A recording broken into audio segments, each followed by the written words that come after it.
Hi, so I'm here basically to tell you more about my anxiety and my depression more in depth. I know I've done that, but I've been gone for a very long time, so I figured I should do it again. So, what I mentioned in my last video was that I took a medical leave of absence from SUNY Oneonta. Leading up to that, I was in a very depressed state and I was experiencing a lot of anxiety, and that was new because I had been doing okay for a while. But I had a boyfriend, his name was Chris, and we had been together since the first day of college, basically. And we were together 7 months, and he decided to break up with me, and I never really got a clear answer as to why. And he was the kind of person that always would lie to me, but to protect me, to protect my feelings. But I didn't really like that. I didn't like any sort of lying because in past relationships I had been lied to, and I just didn't really like that. So when I asked him if it was because of my depression and anxiety, he kept saying no, that's not why. But in the end, he fessed up and said yes.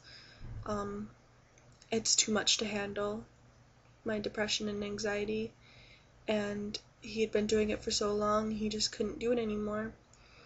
And that really broke my heart. I was in love with him. I, I gave him everything, and I put everything into it, and he ended up shitting on me in the end. He had promised before that my depression and anxiety, he wouldn't let that be the reason to leave. And in the end, that was the reason. He couldn't handle it anymore. And at first, I was like, I don't blame you. I can't even handle it. But now I realize, in the end, he was just an asshole. He lied when he didn't need to. He didn't need to protect me like that. I was fine without him protecting me like that. But he decided to lie and continuously lie, even after I begged him to just tell the truth. But he couldn't. And he let something like my anxiety and depression get in between us. And I know it's a major thing, but it's who I am. I've come to live with that. It's who I am. And if he can't love me for who I am, then fuck him. Excuse my language, but seriously, fuck him. So, yeah, he broke up with me, and he was basically my only friend, and the only people I knew were through him. So when he broke up with me, I lost everything. I lost everyone. I didn't have him as my support person. I didn't have my boyfriend anymore. I didn't have someone to talk to when I really needed someone. And I lost all my friends. And I was in a very depressed state, and my depression was getting worse and worse. And I had been seeing a counselor once a week through the school, but I missed one appointment. I overslept because my medication makes me sleep a lot, and I missed that appointment, and I never made an appointment to go back, and it was just getting worse and worse. So when I finally did make an appointment, it was to decide whether or not I was leaving school, and I left school about 2 weeks before the end of the semester, and that was very, very hard. I felt like a huge failure.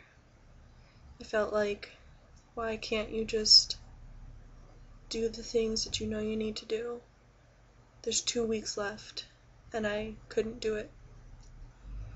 It was very hard. And yeah, I went home, and I got a psychologist right away. I knew that I needed to see someone at least once a week. So I did that, and we basically together decided that it would be best for me to not get a job right away. So I took a couple of weeks off, and then I started working with my mom, and that was hard. The job wasn't hard, but um, you know, working in 9 to 5, basically 4 days a week, when I couldn't even handle going to school, it was hard. So eventually I decided to only work 3 days a week, and that was better, but I still, for some reason, the type of person I am, I know what I need to do, but for some reason I just don't do it. So I knew that with my extra day off, I wanted to see my friends more, but for some reason I just didn't do it, and I didn't understand. But eventually I decided that I would be better to go back to school this year, and I set everything up to go to Oswego, and I was so excited. I knew it was going to be hard, but I was so excited. I was like happy excited to go to Oswego, more so than I was to go to Oneana, so I felt good about it. And the first couple of weeks were good. I mean, they were hard. I didn't have a roommate in the beginning, which was hard because I didn't have that person to talk to.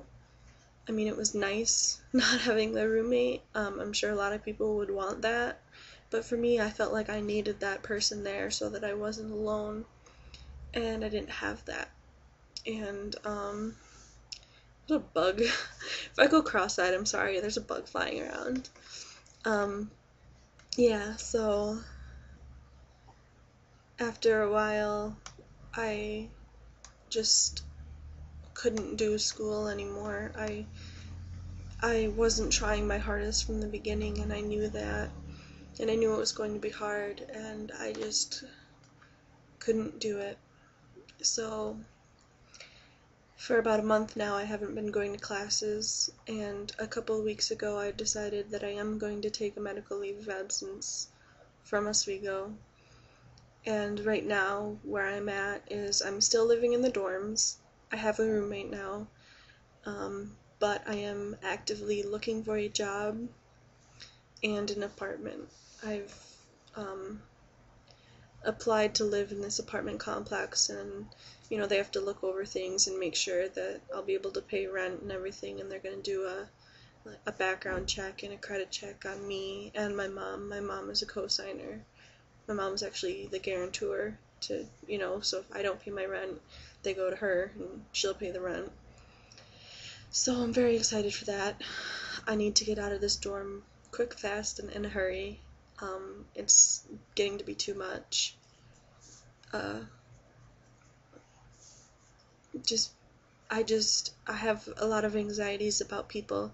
Most of my anxieties stem from what others will think of me, if others are looking at me, if they're judging me, if, all these things. And living with about 200 other people in this dorm, and, how many thousands on this campus is just very hard. So I'm very excited to hopefully get an apartment soon and live and work in Oswego, where my friends are for the majority of the year when they go to school. So that's where I'm at now. I'm going to make another video right after this one, and I'll post it right after this one, about more in depth about my depression, because that is what I'm struggling with most right now. And I just wanted to update everyone on my life more in depth. I really hope that someone sees these videos and knows that they're not alone, and that they don't have to go through this alone, and that I'm always a friend. I've always been the type of person that could listen and really be a friend. So if anyone wants to leave a comment or a message, I'll gladly get back to everyone. And I really hope that everyone has a good night. It's Friday night, and I hope everyone has a good weekend. Bye.